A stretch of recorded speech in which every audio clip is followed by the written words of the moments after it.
अस्सलाम वालेकुम students, as per my promise थोड़ा सा मुझे टाइम लग गया, बट बहरहाल जैसे ही मुझे टाइम मिला है तो मैंने कहा कि ये लास्ट चैप्टर भी वाइंड अप कर दिया जाए। अच्छा जी, this is chapter number 12, enterprise performance management. इस चैप्टर के अंदर आप कोई नई चीज नहीं देखेंगे। It is a combination. देखिए, वेरिएंस का फॉर्मूला आपने किया हुआ है, आपने सीएसएफ क्रिटिकल सक्सेस फैक्टर के बारे में बात किया हुआ है, आपने किसी एक चैप्टर के अंदर केपीआई की परफॉर्मेंस इंडिकेटर्स के बारे में बात किया हुआ है। ठीक है। So it's basically a merge. Enterprise, another name for organisation. Organisation में एम्प्लॉय परफॉर्मेंस, जिसके अंदर हमने केपीआई की परफॉर्मेंस इंडिकेटर्स के बारे में बात किया था। ये वो इंडिकेटर्स होते हैं, वो कैरेक्टरिस्टिक्स होते हैं जिनके अगेंस्ट एम्प्लॉयज की परफॉर्मेंस को मेजर किया जाता है और उनका इंक्रीमेंट लगाया जाता है बेस्ड ऑन देयर परफॉर्मेंस। ठीक है। गोइंग फॉरवर्ड,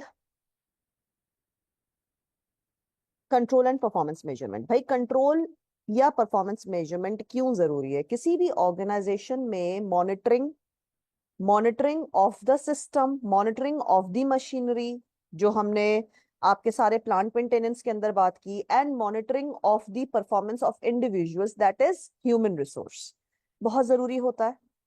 ऑब्जेक्टिव के अंदर ही ये बात लिस्टेड होती है, और इसके साथ साथ हम की परफॉर्मेंस इंडिकेटर्स या क्रिटिकल सक्सेस फैक्टर्स को हम आराम से लिस्ट डाउन कर देते हैं कि इन फैक्टर्स के ऊपर हम कॉम्प्रोमाइज नहीं कर सकते, जो कि हमारी परफॉर्मेंस के ऊपर इम्पैक्ट करते हैं, डायरेक्टली प्रोपोर्शनेट होते हैं। ठीक है।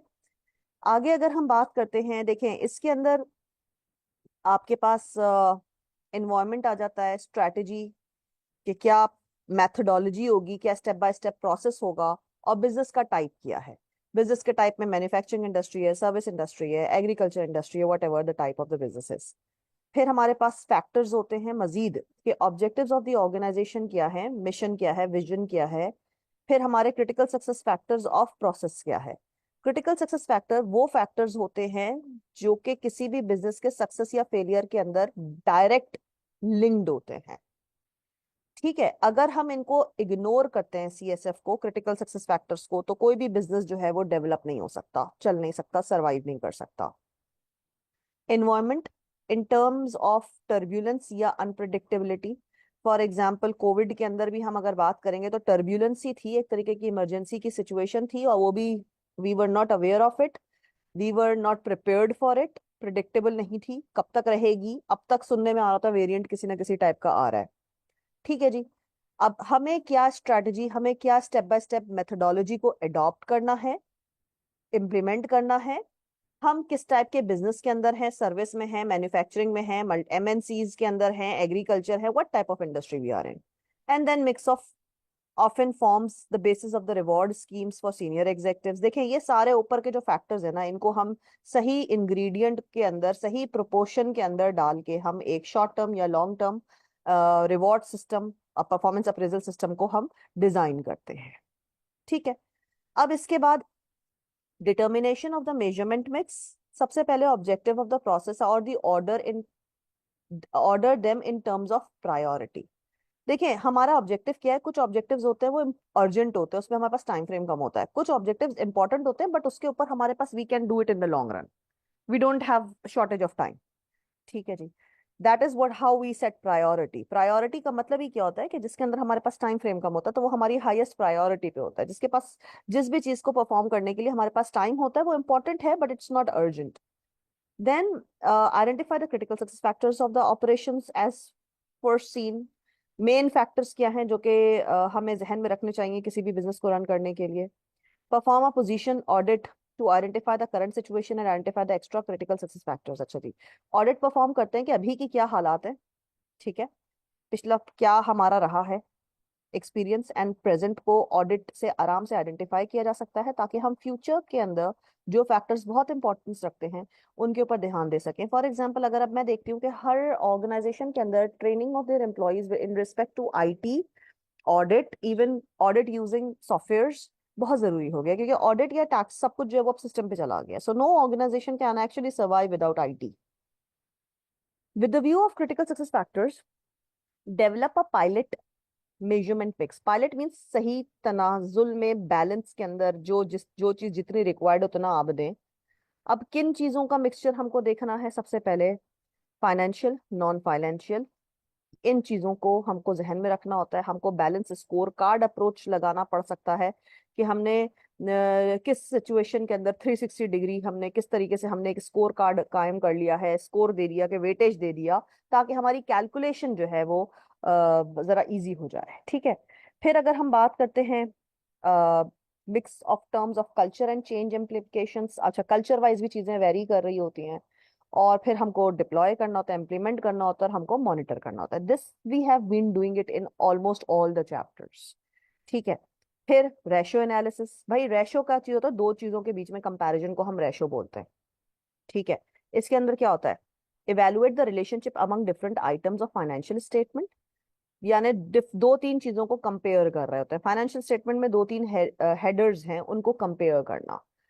These analyses are used to compare performance and position of business with competitors' business, industry average budgets, and previous year's budget. For example, इस इंडस्ट्री में कितनी प्रॉफिटेबिलिटी हुई है, फिर इन स्पेसिफिक हमारी ऑर्गेनाइजेशन ने कितना प्रॉफिटेबिलिटी अर्न किया फॉर द ईयर, एंड हमारे कंपैरेटर्स कहाँ पर लाए कर रहे हैं। ठीक है। The mechanics of ratio analysis are repeated here for revision purpose. ये रिपीटेशन के अंदर है, ये आप सब किसी एक चैप्टर के अंदर कर चुके हैं, so I am not going to go into detail. Profitability ratios, efficiency ratios, liquidity ratios, gearing ratio, investor ratios, inter-comparison ratios, and these are for the sake of just the names, listing of the names. Ratio is comparison between two or three traits, qualities, characteristics, or items. In other words, ठीक है? अच्छा जी, IFCs, inter-firm comparisons. हम basically अपनी firm को दूसरी firm से compare, अपने comparator से कंपेयर कर रहे होते हैं, अपने अपनी फर्म के अंदर डिफरेंट प्रोडक्ट्स को कंपेयर कर रहे होते हैं, ताकि हमें ये आइडिया हो जाए कि हमारा कौन सा प्रोडक्ट जो है वो हिट प्रोडक्ट है और कौन सा प्रोडक्ट जो है वो वीक प्रोडक्ट है, और वीकनेस है तो किस एरिया में वीकनेस लाई कर रही है, so that we can overcome that weakness in order to improve the performance of the product, in other words performance of the organisation. ठीक है जी। डिफरेंट अकाउंटिंग मेथड्स में be used by individuals firms making up industry samples or by the firm being compared। किसी और अगर firm से comparison हो रहा है तो क्या, किन ट्रेड्स के ऊपर कंपेयर किया जा रहा है, और विद इन द कंपनी हो रहा है तो किन चीजों के ऊपर कंपेयर किया जा रहा है। Ratios like comparison. ठीक है जी। केपीआई वी ऑलरेडी नो, की परफॉर्मेंस इंडिकेटर्स, जिसके सिनेरियोज के बेस के ऊपर हम कस्टमर के फीडबैक के ऊपर हम एम्प्लॉय की परफॉर्मेंस को मेजर करते हैं, एवेलुएट करते हैं, और उसको इंक्रीमेंट, उसको पे राइज देते हैं according to the performance. CSF, critical success factors, are in those areas in which organization need to perform best if it is to achieve overall success। देखिए, CSFs are frequently been able to use and determine the requirement of executive information system। CSF basically EIS system के अंदर होता है, जिसके अंदर एग्जेक्टिव्स के पास rights होते हैं कि वो इंफॉर्मेशन सिस्टम के डेटाबेस को मॉनिटर करें, कंट्रोल करें।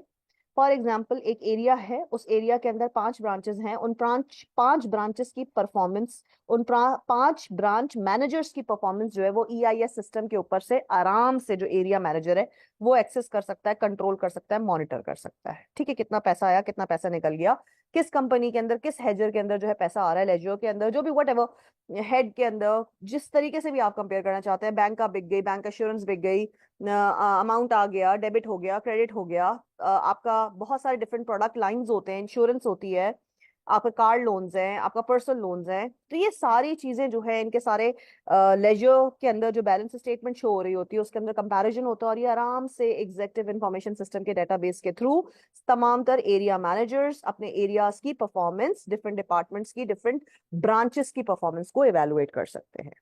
ठीक है जी। आगे, नाउ EIS के अंदर बेसिकली हो क्या रहा है?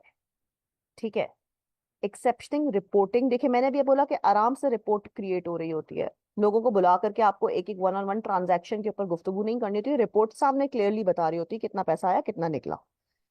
Underlying believe that an effective control system must be tailored to the specific industry in which organisation operates. मैंने बैंकिंग सेक्टर की एग्जाम्पल आपको दी है। ठीक है, और इवन स्टेट बैंक के पास तमाम तर बैंक्स के, जितने भी बैंक्स पाकिस्तान के अंदर है, उनके हेड ऑफिस का EIS एग्जिस्ट कर रहा होगा, स्टेट बैंक में मॉनेटरी पॉलिसी लगाई हुई होगी। ठीक है। देन हम बात करते हैं इसी तरह से आपकी डिफरेंट, अगर कोई और इंडस्ट्री ले लेते हैं तो हम EIS system of retail store ले लो, ठीक है, कि जो ओनर होता है उसके पास तमाम तर ईस्ट वेस्ट नॉर्थ साउथ में जितनी भी ब्रांचेस एग्जिस्ट कर रही हैं उस स्पेसिफिक रिटेल स्टोर की, तो उसका डाटा आ रहा है, कितना बिक गया, कितना रह गया, कितनी इन्वेंट्री में मौजूद है सामान, ब्रांचेस की क्या परफॉर्मेंस है, कौन सी ब्रांच हिट है और कौन सी ब्रांच जो है वो नहीं चल रही है, ठीक है, may be because of the location, may be because of the staff. तो स्टाफ को ट्रेनिंग रिक्वायर्ड है, लोग आते हैं कैमरे से, वो भी हमें पता चल जाता है कि पीक आवर्स और रश आवर्स क्या है। So it's very easily easily easily monitored and can be managed if they want it, ठीक है जी। Refining the approach. अब अगर हम बात करते हैं यहाँ पर क्रिटिकल सक्सेस फैक्टर्स को हमें बेहतर बनाना है, क्योंकि हमें मैक्सिमाइजेशन ऑफ द प्रॉफिट की तरफ जाना है, ठीक है। Structure of a particular industry, her industry के अंदर आपके पास एम्प्लॉयज की ना टैग्स होते हैं, कितने मैनेजर्स, कितने असिस्टेंट मैनेजर्स, कितने ऑफिसर्स, इसको हम स्ट्रक्चर कहते हैं, हायरार्की, ठीक है, position of employees, comparative strategy, industry position, and geographic location. What is there in my product which is not there in my competitor's product? What is making me stand out? Industry में मेरी क्या position है, मेरे brand की क्या position है, मैं कितने जोग्राफिक लोकेशन के ऊपर available. Environmental factors, PESTEL, temporary PESTEL, political, economical, sociological, technological, then ecological, and then आखिर में लीगल पेस्टल, ठीक है। टेम्पररी फैक्टर्स, कुछ फैक्टर्स होते हैं, फॉर एग्जांपल हम बात करते हैं इन्फ्लेशन, ओकेजन, ईद का ओकेजन है, लोगों की स्पेंडिंग जो है वो ज्यादातर हाई हुई हुई है और इन्फ्लेशन भी मार रहा है, बट किसी तरह से वो कोप करने की कोशिश कर रहे हैं, ठीक है, तो पॉसिबली नेक्स्ट मंथ हमको जो है वो सेल्स के अंदर कमी नजर आएगी, ठीक है। Functional managerial positions, function department, और डिपार्टमेंट के अंदर कितने मैनेजर्स मौजूद हैं और किन पोजीशंस के ऊपर मौजूद हैं और उनको कितने लोग रिपोर्ट कर रहे हैं, उनको कितना कंट्रोल टाइट रखना है, उनका स्पैन ऑफ कंट्रोल क्या है, ठीक है। At first identified by Daniel, an industry has a set of CSF that are determined by the characteristics of industry itself.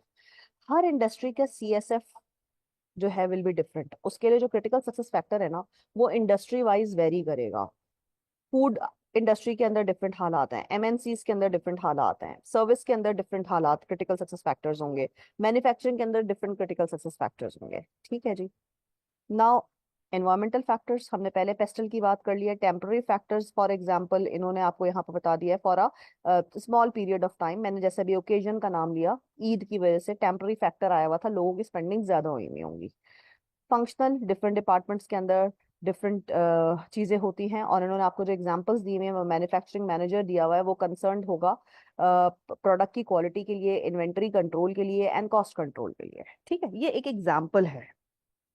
To further dimensions of critical success factors. Number one, internal versus external. देखिए internal हम within the organisation की बात कर रहे हैं, external हमारे comparators, और external environment के अंदर गवर्नमेंट टैक्सेशन भी इन्वॉल्व हो जाता है, ठीक है।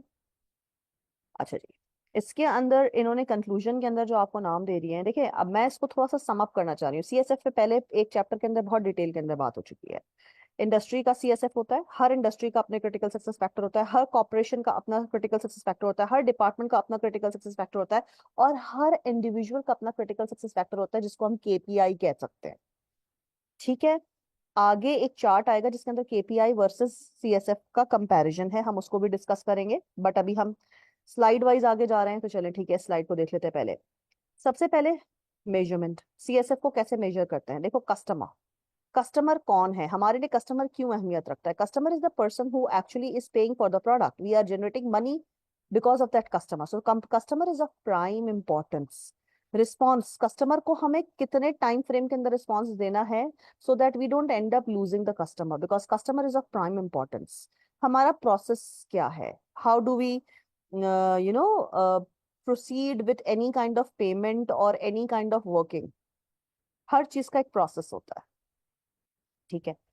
सिस्टम, अच्छा जी, सिस्टम के अंदर मजे की बात है, system is the organisation way people are working, ठीक है, एंड वो सिस्टम एक एनवायरनमेंट के अंदर एग्जिस्ट कर रहा है। अब हम बोलते हैं पाकिस्तान के अंदर बेसिकली मैं कहती हूँ हर चीज मौजूद है, इंडिविजुअल्स मौजूद हैं, स्किल्स भी मौजूद हैं, लॉ भी मौजूद है, भाई सिस्टम नहीं है। लोग हर एक कोई प्रोसेस करने का, कोई एप्लीकेशन प्रोसेस करने का, कोई लॉ इन्फोर्समेंट बॉडी को फॉलो करने का कोई प्रोसेस नहीं है, लॉ अप्लाई कर रहा है बट वो जंग लग गया है, बिकॉज सिस्टम नहीं है। तो जहां पर भी सिस्टम नहीं होगा ना, तो वो एनवायरनमेंट जो ना वो वीक होना शुरू हो जाएगा। हम अगेन बात करते हैं सीएसएफ के लिए भी स्मार्ट होना जरूरी है। CSF can be taken as a goal, and when we talk about goals, goals are always smart, specific, measurable, achievable, realistic and time bound. Achievable, यहाँ पर agreed लिखा हुआ, but that's achievable, that you agree that yes this I can achieve. यहाँ पर देखें achieve का word आ गया है, you're agreeing to what? Achieving the objectives. ठीक है, okay, moving ahead. ये एक चार्ट हम पहले भी कर चुके हैं। कॉर्पोरेट का विजन होता है, उसके दो डिपार्टमेंट्स हैं, मार्केट एंड फाइनेंशियल। मार्केटिंग की तरफ अगर देखते हैं तो कस्टमर सेटिस्फैक्शन के ऊपर और फ्लेक्सिबिलिटी दिखा रहा होता है। फाइनेंशियल जो है वो प्रोडक्टिविटी चीजों को देखता है कि हमने कितना प्रॉफिट जनरेट कर लिया। देन अगर हम मजीद जाते हैं तो कस्टमर सेटिस्फैक्शन के लिए के अंदर जो है वो quality, delivery of products on time, ये बहुत इंपॉर्टेंट होता है। साइकिल टाइम, कितना आपने टाइम लिया पूरा फ्रेम डिलीवर करने का, ठीक है। एंड देन प्रोडक्टिविटी के अंदर जितना हम वेस्ट को कंट्रोल करेंगे उतना हम प्रॉफिटेबल हो जाएंगे, उतने ज्यादा प्रोडक्टिव हो जाएंगे। वी हैव ऑलरेडी डिस्कस्ड, कुछ चीजें एक्सटर्नल होती हैं, कस्टमर्स आर एक्सटर्नल, एंड जो हमारा प्रोडक्टिविटी है या फाइनेंशियल स्टेटमेंट है that is towards the internal, all calculations are internal. ठीक है जी, आगे बात करते हैं। मैंने आपको बताया था आगे हमारे पास एक स्लाइड होगी जहां पर हम सीएसएफ को कंपेयर करेंगे क्रिटिकल परफॉर्मेंस केपीआई से। सीएसएफ को हम केपीआई से कंपेयर करेंगे। कस्टमर का पर्सपेक्टिव देखते हैं सीएसएफ के अंदर। न्यू प्रोडक्ट, रिस्पॉन्सिव सर्विस, हमारे पास फॉरन अच्छी सर्विस होनी चाहिए, ठीक है। अगर हम केपीआई देखते हैं तो यहाँ पर भी तकरीबन देखें तो चीज वही है। रिस्पॉन्सिव सर्विस का मतलब क्या है? On time delivery. तो केपीआई के अंदर भी जो लोग काम कर रहे होंगे ना, तो वो जो जो भी सेल्स स्टाफ है, जो भी आपका सेल्स मैनेजर है, उसका काम यही होगा कि भाई कस्टमर्स को जो ना वो ऑन टाइम डिलीवरी मिल जाए। तो देखिए they these two things are actually linked with one another very closely. So I always say कि KPIs has a direct impact and is directly proportion to critical success factor. फिर अगर हम देखते हैं internal perspective, manufacturing हमारा जो है वो एक्सटर्नल लेवल के ऊपर हो रहा है। इसका मतलब केपीआई के अंदर क्या है? प्रोडक्शन लाइफ साइकिल टाइम क्या है, यूनिट की कॉस्ट ऑफ इंजीनियरिंग क्या है, या मटेरियल एफिशिएंसी को किस तरह से यूज किया जा सकता है बाय मिनिमाइजिंग द वेस्ट। तो यही बात हो रही है, तो प्रोडक्टिविटी मैन्युफैक्चरिंग एक्सीलेंट हो जाएगी। Both things are linked with one another, ठीक है। So I am not going in detail, इसके अंदर कोई इस तरह की कोई चीज अभी आई नहीं है। आपको सीएसएफ भी पता होना चाहिए क्या है क्रिटिकल सक्सेस फैक्टर। हर इंडस्ट्री के लिए कुछ फैक्टर्स क्रिटिकल होते हैं। Those factors could be financial and non financial, for which the company or the organization cannot compromise in order to survive in the market. Performance indicators, जब हम किसी भी individual की ह्यूमन रिसोर्स के अंदर हम किसी भी इंडिविजुअल को उसकी पोजीशन के हिसाब से रिस्पॉन्सिबिलिटी देते हैं, तो उस रिस्पॉन्सिबिलिटीज के साथ हम कुछ इंडिकेटिंग फैक्टर्स उसको लिस्ट डाउन करते हैं कि we will be monitoring your performance based on these traits, these characteristics, or these areas or parameters. So you need to be very careful about these parameters. You cannot afford to ignore these things because your performance will be evaluated against each of this trait. ठीक है, and it will have an impact on your increment for the upcoming year. तो ये as in definition मैंने repeat कर दी है। Moving ahead, budgetary control system, हमको किस department के अंदर कितना बजट एलोकेट करना है, कितना मटेरियल, कितना लेबर रिक्वायर्ड होगा, ये हम पिछले पास्ट काफ़ी सारी एक्सपीरियंस को, एनालिसिस को देख करके आगे का कमिंग ईयर्स का फोरकास्ट करते हैं। ठीक है, फोरकास्टिंग के अंदर हम ±15%, 20%, 30% depending on the size of the organisation हम हिसाब से रखते हैं। ठीक है जी, आगे अगर हम बात करते हैं बजट के अंदर, पर्पस ऑफ बजट होता क्या है? प्लानिंग करने में आसानी होती है कि भाई पिछले साल इतना रिक्वायर्ड था तो इस साल जो है वो कम ना पड़ जाए, या उस डिपार्टमेंट के पास रह गया था और फलाने डिपार्टमेंट में शॉर्ट हो गया था। तो प्लानिंग के अंदर इन सारी चीज़ों को जहन में रख लिया जाता है। फिर कंट्रोलिंग यानी मॉनिटरिंग के अंदर आसानी होती है, कोऑर्डिनेशन हम रखते हैं, हम कम्युनिकेशन रखते हैं विद इन द डिपार्टमेंट्स ताकि काम स्मूथ लाइन के साथ हो जाए। ठीक है, कभी कभार मैंने आपको पहले भी एग्जांपल दिया, बोरोइंग ऑफ द बजट भी हो रहा होता है, किसी डिपार्टमेंट में पड़ा हुआ होता है ईयर एंड से नवंबर में या अक्टूबर में, और दूसरे डिपार्टमेंट का खत्म हो गया होता है, तो हम आपस में बोरोइंग भी अलाउ कर देते हैं on mutual understanding of the departmental heads. Motivation is a driving force which drives individuals towards their goals that is also going to cover organization के objectives. ठीक है, इवैल्यूएशन, किसी भी चीज को मॉनिटर करना, इवैल्यूएट करना। देखिए बजट को हम क्या करते हैं कि देखिए हम बजट पिछले 3 साल का हमने अगर डाटा निकाल लिया तो हमें आराम से आइडिया आता है कि इस साल का हमें कितना बजट रिक्वायर्ड होगा। उसके अंदर भी हम +-20% हम रखते हैं, प्लस भी एंड माइनस भी। कम भी लग सकता है, ज्यादा भी लग सकता है, it depends. So we are actually in a safe side. Authorisation, जाहिर सी बात है ये आपके एक्सपेंसेस के लिए, फिर भी आपको फाइनेंस की परमिशन चाहिए होती है, तो जाकर के सारी चीजें प्रोसेस होती हैं। फाइनेंस हो गया, human resource just plays the part, but main यहाँ पर जो बजट एंड मनी रिलेटेड चीजें होती है इसके अंदर फाइनेंस एंड अकाउंट्स डिपार्टमेंट की इन्वॉल्वमेंट ज्यादा होती है, मेनली फाइनेंस। ठीक है, functional budgets and master budget. देखें फंक्शनल बजट हर डिपार्टमेंट का बजट, मास्टर बजट पूरी ऑर्गेनाइजेशन का कितना बजट है। ठीक है, फंक्शनल बजट के अंदर आपके पास सेल्स बजट आ गया, प्रोडक्शन बजट आ गया, डायरेक्ट मटेरियल बजट आ गया, मटेरियल परचेजिंग बजट आ गया, डायरेक्ट लेबर बजट आ गया। ये सारे चीजें जो हैं वो फंक्शनल डिफरेंट डिफरेंट फंक्शंस के हैं। Master means the complete organisation का budget. And this is again, ये पहले भी हम कर चुके हैं। सेल्स का बजट कितना है, प्रोडक्शन का बजट कितना है, प्रोडक्शन के अंदर raw material, labour and factory, 3 head आ जाते हैं। फिर कॉस्ट ऑफ गुड्स सोल्ड, हमने जो चीजें बेची हैं वो कितनी कितने की बेची हैं। देखिए मास्टर बजट के अंदर बेसिकली क्या चीजें आ रही हैं, आप स्टेप 5, 6 एंड 7 को देखें। Budgeted income statement, total total organisation का, then cash budget, and then budgeted balance sheet. इसके अंदर हमारा एक्सपेंडिचर बजट भी, कैपिटल एक्सपेंडिचर बजट भी इन्वॉल्व होता है। तो this is also known as master budget. पूरी ऑर्गेनाइजेशन का शो होता है balance in form of balance statement. ठीक है जी। Principal budget, it is usually assumed that budgeting, that sales demand will be the key factor setting a limit to what the organization can expect to achieve. देखिए हम लोग sales, हम कितना बना रहे हैं, हम सेल्स को काउंट करके, सेल्स को फोकास्ट करके, डिमांड को फोकास्ट करके, इन अदर वर्ड्स अगर हम देखें तो हम उसको डिमांड को फोकास्ट करते हुए देख करके हम सेल्स के लिए उतना प्रोडक्ट प्रोड्यूस करते हैं, डिमांड को जहन में रख के हम सप्लाई करते हैं। ठीक है, और सप्लाई करने के लिए हमारे पास बजट रिक्वायर्ड होता है इन form of raw material, in form of labours, in form of equipment. Meaningful budgetary control, budgetary control refers to not only budget setting process but also monitoring of ongoing performance against the budget. हम budget को basically control करने का मतलब क्या होता है, monitoring. अच्छा, monitoring किस चीज को कर रहे होते हैं, जो चीजें हमारी अभी तक क्यू में लगी हुई हैं बनने के लिए वो भी, और हमारी अभी फ्यूचर के अंदर क्या हम बेचने जा रहे हैं, और हम अभी कितना हमारे पास हाथ में रॉ मटेरियल है, लेबर है, मशीनरी कितनी हमारे पास अवेलेबल है। ठीक है, ये सारी चीजें कैलकुलेटेड होती है। और यूजुअली हम कोशिश ये करते हैं कि बजट्स जो है वो एक्यूरेट हो, रिलायबल हो, अप टू डेटेड हो, so that you know we are depending on it. Control तभी पॉसिबल है जब हम किसी चीज, किसी लीड को मिस ना करें, एक्यूरेसी हो, वी आर अपडेटेड।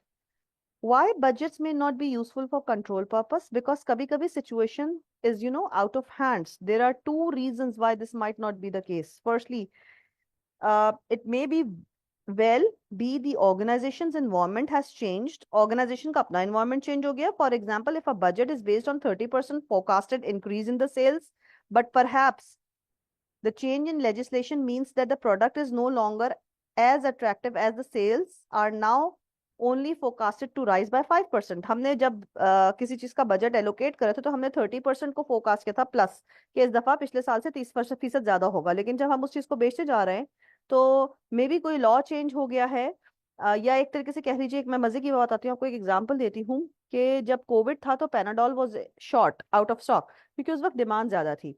बट अब सब कुछ नॉर्मलाइज हो गया है, एवरीथिंग इज नॉर्मल, तो पेनाडॉल की जो सेल्स है उसके अंदर ड्रॉप आया है, राइट। तो अब इजीली पेनाडॉल इज अवेलेबल, और जबकि उसकी प्राइस के अंदर भी इतना हमको फ्लक्चुएशन नजर नहीं आ रहा एज कंपेयर टू देन जब उसकी डिमांड थी।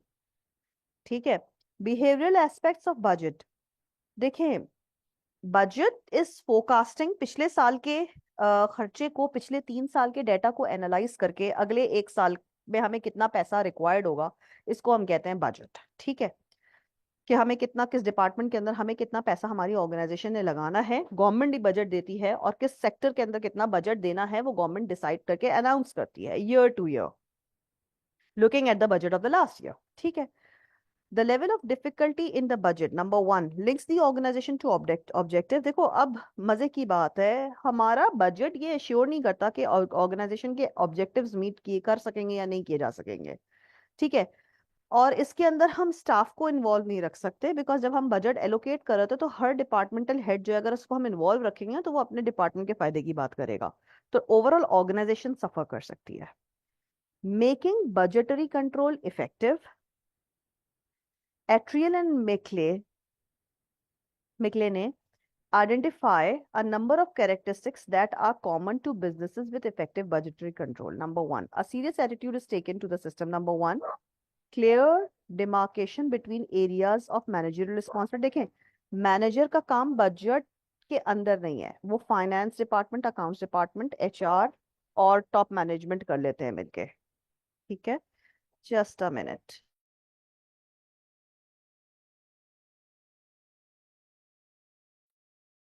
Budget targets that are challenging yet achievable. हम टारगेट्स को चैलेंजिंग रखेंगे ताकि लोग बोर ना हो, लेकिन अचीवेबल हो, ये नहीं हो हम अनरियलिस्टिक चीजें सेट कर रहे हैं, that is then we will know we won't be able to achieve and frustration cause होगी, तो मोटिवेशन के बजाय डीमोटिवेशन हो जाएंगे लोग। Establish data collection analysis reporting techniques, ठीक है। डेटा कलेक्ट जो हो वो उसके अंदर हम आपकी रिपोर्टिंग टेक्निक सब कुछ सिस्टमाइज कर दो, रिपोर्ट भी सिस्टम जनरेटेड होंगी, कोई मसला ही नहीं होगा, ठीक है। Reports aimed at individual managers, yes. Fairlie short reporting periods, देखिए हम बहुत 6 6 महीने के ऊपर रिपोर्ट जनरेट नहीं कर सकते, rather monthly reports are more feasible and more profitable. हमको अपनी गलतियां, वीकर एरियाज पता चल जाएंगे, हम एक बेटर सिचुएशन में होंगे मंथली रिपोर्टिंग या मंथली मॉनिटरिंग एंड कंट्रोल को चेक करते हुए कि हमारा अब 3 3 महीने की अगर हमने प्लानिंग कर ली तो हमारे प्लान ज्यादा एक्यूरेटली अचीवेबल हो जाएंगे, ठीक है। Timely variance report, variance is always between what we actually are doing and what was actually desired, difference between actual and desired के बीच के अंदर हम variance को define करते हैं, ठीक है। Action being taken to get operations back under control if they are shown to be out of control। देखिए हम अगर कोई एक डिपार्टमेंट ज्यादा एक्सपेंसेस कर रहा है तो हम उस एक्सपेंस को कंट्रोल कर सकते हैं, उस अगर हमको वेस्ट कहीं पे नजर आए तो उस वेस्ट को कंट्रोल किया जा सकता है, ठीक है।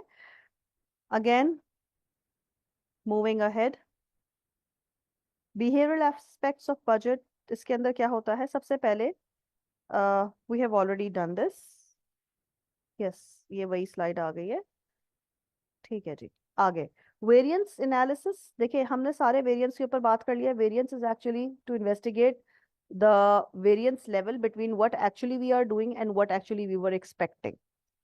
फ्लेक्स्ड बजट जो होता है, before any meaningful comparison can be made in the original budget should be flex to the actual level of performance, ठीक है।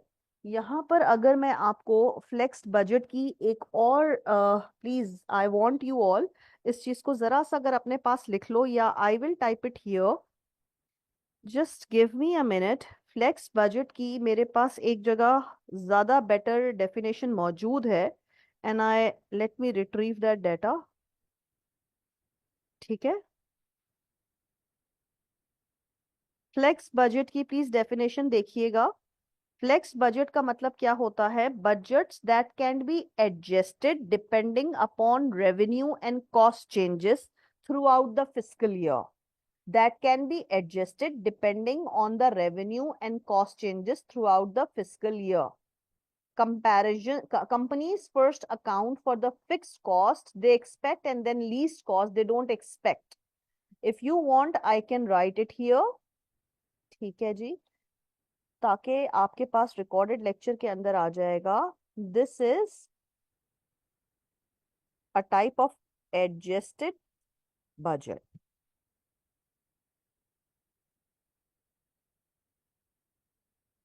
इन शॉर्ट एडजस्टेड बजट, ठीक है।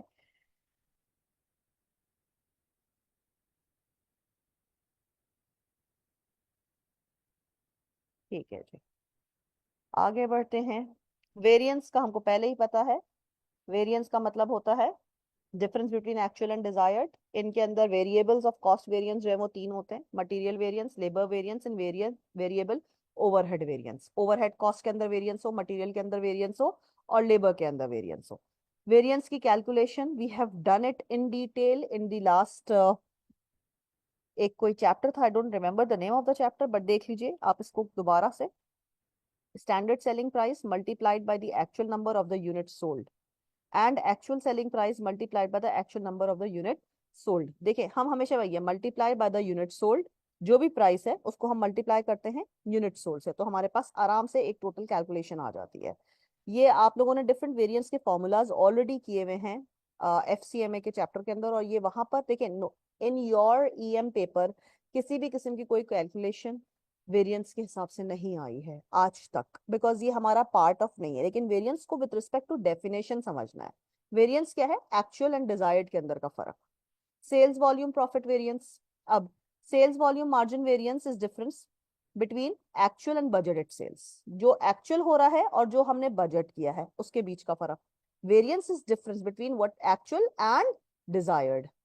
इन other words, direct material total variance, the standard direct material cost of the actual production and the actual cost of the direct material। actual cost of the direct material और standard direct material cost के अंदर जो भी difference है उसको हम variance कहते हैं।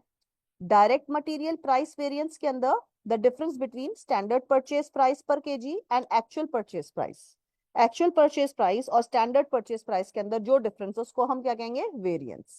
ठीक है, variance is always between the two values, to values के बीच में फर्क। और वो टू वैल्यूज क्या होते हैं? Actual and desired. एक्चुअली हम क्या स्पेंड कर रहे हैं और डिजायर्ड या एक्सपेक्टेड या स्टैंडर्ड क्या था।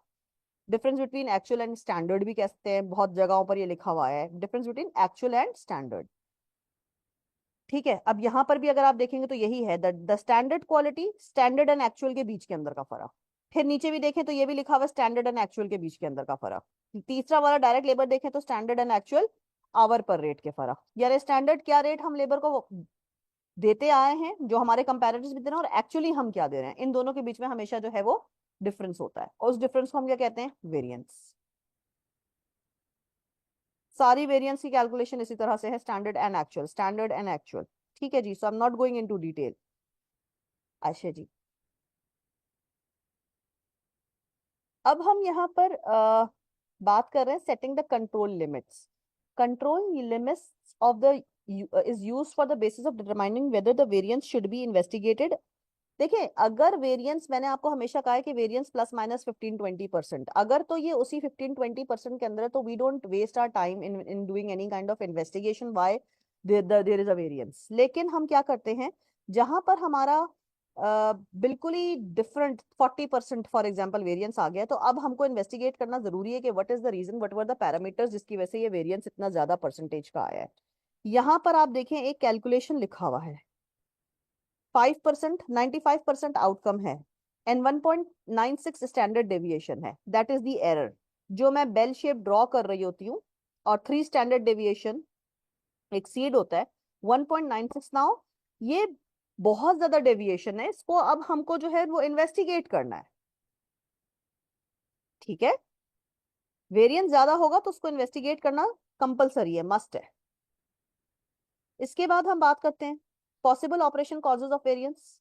मटेरियल के अंदर प्राइस के अंदर फर्क आ गया, प्राइस हायर या लोअर हो गई, हमने हाई पे खरीदी थी, प्राइस अचानक से गिर गई। We can't predict all these things, और कभी कभी ऑर्गेनाइजेशंस को ये लॉसेस बेयर करने पड़ते हैं। ठीक है, डॉलर का रेट जो है वो नीचे आ गया, स्टेबलाइज कर गया। ठीक है, और पहले जो था वो बड़ा फ्लक्चुएट कर रहा था, सो हम मटेरियल प्राइस को कंट्रोल नहीं कर सकते। ठीक है, controllability principles. Controllability means the extent to which specific manager can control the cost और revenue or any other item such as output quality।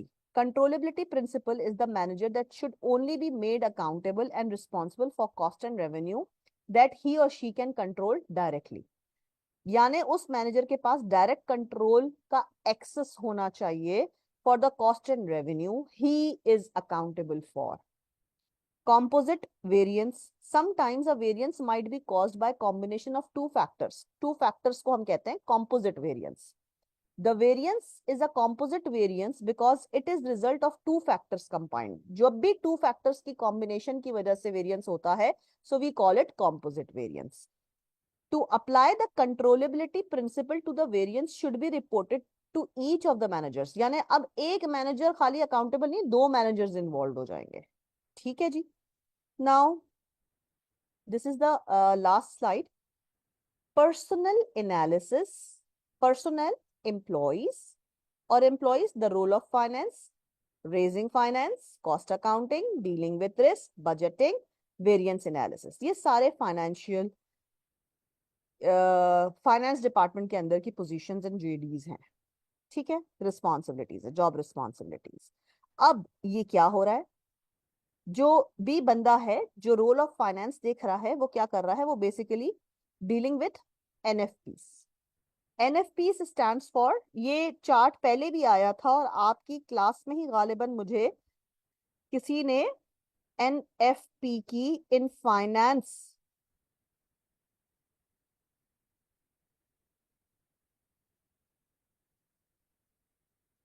Abbreviation दी थी. ठीक है, ये एक केपीआई की केपीआई फाइनेंशियल रेशियो होता है. ठीक है, इसको हम कहते हैं net financial position. Net financial position. Raising finance के अंदर cost, gearing, control, security, cash flow, ये you all are aware of all these headers. इसको एक दफा देख लीजिएगा. किसी भी स्टूडेंट को कोई भी क्वेश्चन होगा तो प्लीज मैसेज कीजिएगा. And this is the end of EM. और इंशाल्लाह ताला ईद के बाद हम एमआईएस को स्टार्ट करेंगे. मुझे ईएम का वो था और ये लास्ट चैप्टर था. So we are done with the chapters, we are done with the syllabus of EM. किसी भी स्टूडेंट को कोई भी क्वेश्चन है प्लीज मुझे आप डायरेक्ट इनबॉक्स कर सकते हैं व्हाट्सएप के ऊपर. और जैसे ही मुझे टाइम मिलेगा, क्वेश्चन अगर हो तो उसको स्क्रीनशॉट लेके कीजिएगा, या एग्जाम्पल हो तो पूरा कंप्लीट क्वेश्चन की पिक्चर शेयर कीजिएगा, so that I understand what you are trying to ask. ठीक है, या वॉइस नोट कीजिएगा. देन जैसे ही मुझे टाइम मिलता है मैं आपको रिप्लाई कर दूंगी. ठीक है जी, thank you so much and good luck for your exams. अल्लाह हाफिज.